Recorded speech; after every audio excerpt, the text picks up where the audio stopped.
নেত্রকোনার দুর্গাপুরে পরিচিতি ও আলোচনা সভা অনুষ্ঠিত হয়েছে।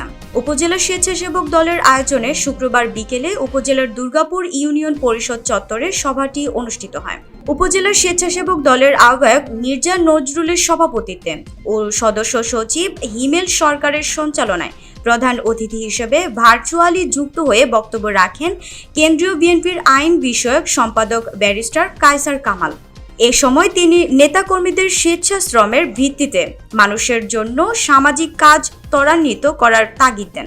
বিশেষ অতিথির বক্তব্য রাখেন জেলা বিএনপির সাবেক সহসভাপতি ইমাম হাসান আবুজান। এ সময় উপজেলা বিএনপির যুগ্ম আহ্বায়ক মুজাম্মেল হক, দুর্গাপুর ইউনিয়ন বিএনপির আহ্বায়ক ফজলুল হক, সদস্য সচিব বোরহান উদ্দিন, সিনিয়র যুগ্ম আহ্বায়ক রফিকুল ইসলাম বাদশাহ, যুগ্ম আহ্বায়ক মুবারক হোসেন, উপজেলা স্বেচ্ছাসেবক দলের সাবেক সভাপতি বিদ্যুৎ সরকার, উপজেলা শ্রমিক দলের সাবেক সভাপতি রফিকুল ইসলাম বাবুল, পৌর স্বেচ্ছাসেবক দলের আহ্বায়ক মুশাররফ হোসেন শাওন প্রমুখ উপস্থিত ছিলেন।